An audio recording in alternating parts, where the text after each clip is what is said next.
Hello friends, गाड़ी Sumo gold. और आज इस गोल्ड में एक ऐसी प्रॉब्लम है, जल्दी पकड़ में नहीं आती, लेकिन जब पकड़ में आती है तो उसके आगे वो नुकसान करा चुकी होती है। प्रॉब्लम है स्टीयरिंग से रिलेटेड। प्रॉब्लम जल्दी फील नहीं होगी क्योंकि मुझे ये प्रॉब्लम ड्राइवर साहब ने नहीं बताई, मुझे खुद मैंने चलाया तो मुझे फील हुआ शायद इसके अंदर ये प्रॉब्लम होगा। और इस गाड़ी में थोड़ा सा कुछ सिस्टम यूनिक है। इस गाड़ी के अंदर स्टीयरिंग रैक नहीं है। नॉर्मली आपने गाड़ी में देखा होगा नीचे स्टीयरिंग रैक होती है और ये प्रॉब्लम उस स्टीयरिंग रैक से रिलेट करती है।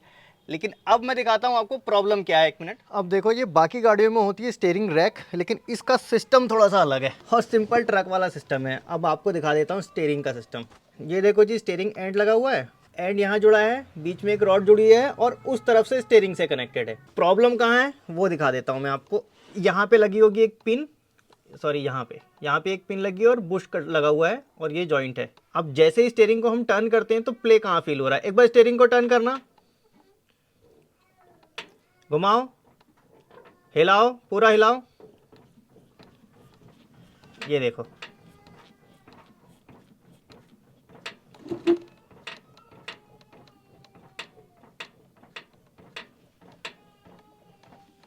दूसरा पॉइंट, ये देखो।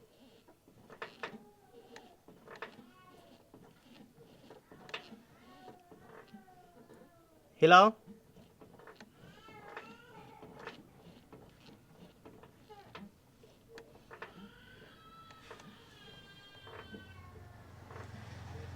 आगे पीछे हिलाओ और सही से। हाँ, धीरे धीरे, एक बार उधर टाइट, फिर एक बार इधर। हाँ,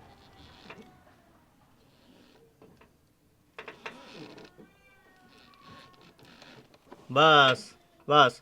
तो अब देखो प्रॉब्लम कहाँ है। ये जो पिन लगी है इसके अंदर बुश कट चुका है और उसकी वजह से आ रही है प्ले। और दूसरा एक पॉइंट तो यही देखा हमको कि ये लूज है, इसकी वजह से पूरे स्टीयरिंग में दिक्कत आ रही है। और उसके बाद क्या होगा, ये जो आपके टायर हैं ये भी जल्दी ख़राब हो जाएंगे, क्योंकि स्टीयरिंग के अंदर प्ले होना आपको वाइब्रेशन देता है और जब टायर वाइब्रेट होंगे और कई बार इधर उधर होंगे तो सही अलाइनमेंट नहीं होगा, टायर जल्दी ख़राब होंगे।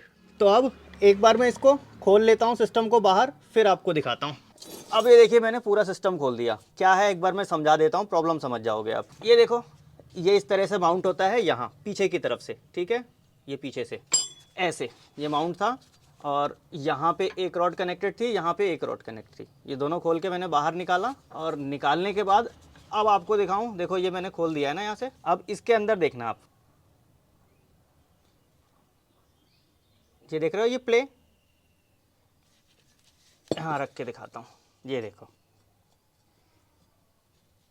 ये जो प्ले है और ये स्टीयरिंग का प्ले इसकी वजह से ही था। अब इसके अंदर करना क्या होगा हमें ये बताता हूँ। या तो आप इस सेट को रिप्लेस कर दो पूरा, नहीं तो दूसरा ऑप्शन और है वो दिखाता हूँ। ये निकाल दिया मैंने। अब देखो क्या होता है ना, इसके अंदर एक पीतल का बुश होता है। ये बुश मार्केट में मिल जाएगा और इसको हम हाइड्रोलिक प्रेस पे जाके निकलवा के और इसको चेंज करवा सकते हैं। चेंज करवा के फिर इसको लगा लेंगे, लेकिन ये भी साथ में लेके जाना पड़ेगा क्योंकि जब नया बुश पड़ेगा तो इससे अलाइनमेंट मिलाना पड़ेगा। कई बार क्या होता है ये पिन कट जाती है और अगर ये पिन कटी होगी तो उस केस में इसको चेंज करना पड़ेगा। अभी खोलने के लिए देखिए जी, 4 बोल्ट खोले थे मैंने, 3 बोल्ट ये वाला और चौथा ये वाला। इसको निकालने के लिए साथ में ये लिंक रॉड के कनेक्शन ये सारे खोले और खोलने के बाद तब जाके बाहर आया। थोड़ा सा मुश्किल होती है इसमें, टाटा की गाड़ियों में थोड़ा इंजीनियरिंग की कमी है। तो अभी चलते हैं इसको लेके मशीन पे, हाइड्रोलिक प्रेस पे। देखो जी, मार्केट से मुझे बुश मिल गया। बुश मिला मुझे ये वाला, यही होता है बुश। और इसकी खासियत एक बता दूं आपको, ये आप देख रहे हो ना, यहाँ पे ग्रीस चलने के लिए रास्ता होता है। ये जो कट्स बने हुए हैं यहाँ से ग्रीस आता है, यहाँ से आप ग्रीस अंदर जाएगा और यहाँ देखो अंदर, ये दिख रहा है ना। ये जब ग्रीसिंग होती है तो फिर ताकि ग्रीस चारों तरफ फैल जाए उसके लिए होता है ये। और कितने का मिला मुझे ये मिला मुझे 140 रुपए का। और खास बात तो वीडियो की ये है कि देखिए 140 रुपए में सिर्फ प्रॉब्लम सॉल्व हो रही है क्योंकि डायग्नोसिस सही था, सटीक डायग्नोसिस था। ऐसा ही सटीक डायग्नोसिस करने के लिए एक्सटूल डिवाइस बनाते हैं, जो डिवाइस हमारी कार को स्कैन करने के काम आते हैं। और जब डायग्नोसिस सही होगा तो आपकी कार में काम भी अच्छा होगा। और एक्सटूल की सबसे बड़ी खासियत यह है कि गाड़ी का अपडेट इधर आया नहीं, इधर आपके पास टूल के अंदर न्यू अपडेट आ जाता है। जैसे ही कोई नई टेक्नोलॉजी आती है एक्स टूल के अंदर नया अपडेट भी आ जाता है। और ये जो मॉडल है ये है एक्स टूल का PS70 Pro। काफी जगह इसको मैंने प्रोग्रामिंग में भी यूज किया और डायग्नोसिस में भी यूज किया है। और इस वीडियो को भी स्पॉन्सर किया था एक्स टूल ने। ज़्यादा इन्फॉर्मेशन चाहिए तो डिस्क्रिप्शन में वेबसाइट का लिंक है, वहाँ जाके चेक कर सकते हैं। और अब चलते हैं इसको फिट करवाने के लिए। तो जी भाई साहब, फाइनली मैंने मशीन पे ये लगवा लिया, लेकिन एक प्रॉब्लम हो गई। ये जो पुराना वाला बुश था, ठीक है जी, और दिखाता हूँ, एक ये देखो नया वाला बुश था और तीसरा बुश इसके अंदर लगा है। क्यों? तो यहाँ पे क्या मशीन वर्क करना पड़ता है, मशीन वर्क करने के चक्कर में उन्हें कुछ एक्स्ट्रा कट लगा दिया और वो फिर से प्ले आ गई। फिर मैंने क्या किया, दोबारा एक नया बुश लेके आया, फिर लाके उनको दिया, तब जाके उन्होंने ये नया वाला लगाया। तो जी अब ये पुराने बुश हो गए हमारे पास 2, और ये मैं फ़िट करके ले आया वहाँ से। बाकी अब चलते हैं वहाँ पे, तो फिर दिखाते हैं। टाइम लग गया बहुत ज़्यादा, और यहाँ पे पैसे कितने लगे देखो जी, यहाँ पे मुझे सिर्फ 50 रुपये देने पड़े। वो उन्होंने अपने आप ही उसके पैसे माइनस कर दिए, क्योंकि बुश ख़राब हो गया तो पैसे नहीं लिए। वैसे नॉर्मली भी बुश लगवाने जाते हैं तो 50 रुपये या 100 रुपये, बस इतने ही लगते हैं। अभी कल रात को हो गई थी बहुत देर, अब अर्ली मॉर्निंग काम शुरू हो रहा है। करना है मुझे क्या, ये देखो जी, ये पिन बनवा के ले आया मैं, अंदर इसके बुश लगा हुआ है। पहले ये आपको दिखा दिया था, ये एक बुश जो ख़राब हो गया था, ये एक बुश जो इसके अंदर से यहाँ से निकला था। यहाँ पर एक होता है नोज़ल ग्रीसिंग करने के लिए, ठीक है, यहाँ पे ऐसी स्लॉट बनी हुई है, यहाँ से ग्रीस जाता है और यहाँ पहुँचता है अंदर लाइंस में, ठीक है। अब सिंपल हमको फिटिंग करनी है। ये सेंटर पिन आएगी यहाँ इस तरह से, 3 बोल्ट्स यहाँ पे टाइट होंगे, और उसके बाद ये हमारे 2 एंड, ये दोनों यहाँ पे टाइट होंगे। अब एक बार इसको फिट करता हूँ, फिर आपको दिखाता हूँ। लेकिन अब देखो प्ले बिल्कुल भी नहीं है, मतलब बिल्कुल फिक्स है। लेकिन हाँ, थोड़ा सा ये क्या है ना, ये दिखा दूँ मैं आपको, ये हार्ड है थोड़ा, ये मतलब इतना फ्री नहीं है, ये इतना है। रीज़न, जब बहुत ज़्यादा फ्री हो गया था तो इस बुश में आ गई थी प्ले, तो मैंने इसको थोड़ा सा टाइट रखवाया, चलेगा तो ये फ्री हो जाएगा, लेकिन प्ले नहीं बचेगी। आधी फिटिंग हो गई थी, दोबारा इसे बाहर निकाल लिया मैंने। बाहर क्यों निकाल लिया वो आपको दिखाता हूँ।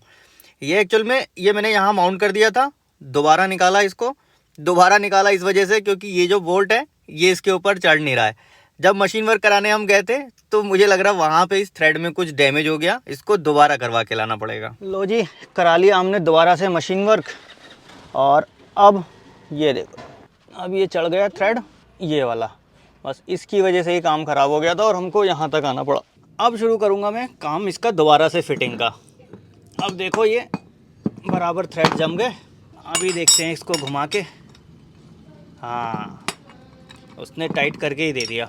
ये कभी भी याद रखिए, किसी भी पार्ट को मशीन वर्क के लिए अगर लेके जाते हैं खराद वाले के पास, तो ध्यान रखिए अगर कुछ थ्रेड वाले आइटम है वहाँ पे तो इसके बोल्ट साथ में लेके जाइए। मैंने यहाँ पे गलती क्या की, इसका बोल्ट साथ में अगर मैं लेके गया होता तो वहाँ से चेक करके लाता, तो मुझे ये 2 चक्कर नहीं लगते, मुझे ये 2 चक्कर और टाइम ख़राब हुआ वो अलग। पहले लेके जाता तो ये यहाँ से मैच करके लाता। कई बार ऐसा होता है कि लोग काम कर रहे हैं, ऐसा नहीं कि उनकी गलती है, ग्राइंडिंग कर रहे हैं या कुछ कर रहे हैं तो हो सकता है कुछ थ्रेड पे लग जाए, बाई मिस्टेक लगता है, कोई जानबूझ के नहीं करता। तो बाई मिस्टेक अगर लग गया तो उनके पास ऑप्शन है, वो सही करके दे देंगे। और यहाँ आ गए फिर लेके जाना, तो एक ये लंबा टास्क हो जाता है, टाइम ख़राब होता है वो अलग। चलो अब स्टार्ट करते हैं फिटिंग का प्रोसेस। फिटिंग करके मैं फिर आपको दिखाता हूँ पहले, क्योंकि यहाँ पे कैमरा पकड़ना थोड़ा सा मुश्किल है। अभी देखो जी, मैंने फिट कर दिया, ये स्टीयरिंग रॉड फिट कर दी, और साथ में एक काम और किया, ये जो अलाइनमेंट बोल्ट था ना इसको भी मैंने टाइट कर दिया, ये लूज़ था। बाद में मुझे अलाइनमेंट कराना पड़ेगा, क्यों वो मैं आगे बताऊँगा। अभी दूसरा देखो, ये रॉड कनेक्ट कर दी, ये रॉड कनेक्ट कर दिया, दोनों लॉक लगा दिए, और ये जो हमारी सेंटर पिन थी ये भी मैंने कनेक्ट कर दी। ये वो बुश था जिसकी वजह से हमें ये पूरा सेटअप खोलना पड़ा। और अब रिकॉर्ड नहीं करा मैंने काम करते समय, क्योंकि मेरा कैमरा है ख़राब और ये फ़ोन से रिकॉर्ड कर रहा हूँ, तो फ़ोन को यहाँ पकड़ के और सब कर पाना पॉसिबल नहीं होता। दूसरा फिर हाथ गंदे होते हैं, देखो अब ग्लव्स उतार के रख दिए मैंने। अब मैं आपको दिखा देता हूँ यहाँ पे, ये देखना प्रॉब्लम की जो जड़ थी वो सिर्फ इतनी ही थी, 140 रुपये का बुश और 100 रुपये मुश्किल से इसके फिट करने के। बाकी वो प्रॉब्लम तो हमारे साथ आ गई, आती नहीं है। मैं यहाँ पे लगा देता हूँ कैमरा। अब देखना आप, मैंने यहाँ एंगल सेट कर दिया। अब इस चीज़ को आप नोटिस करना, यहाँ कोई प्ले नहीं मिलेगी। मैं अंदर से जाके स्टीयरिंग मूव करता हूँ, स्टीयरिंग फुल इधर है, अब फुल इधर टर्न करता हूँ, इधर हो गया, अब इधर, अब इधर, वापस से सीधा कर देता हूँ। मुझे दिख नहीं रहा है लेकिन मुझे श्योर है कि कोई प्ले नहीं मिलेगी, क्योंकि प्ले का रीज़न वही था। अब मैं आ गया यहाँ कैमरा के पास। ये प्ले कोई नहीं है, सारे बोल्ट मैंने चेक कर दिए। ये सारे बोल्ट जो टाइट किए थे मैंने, इसको एक बार रीचेक किया, सारा काम कंप्लीट। टूल कर दूंगा साइड और अब मैं इसका व्हील फिट कर देता हूँ।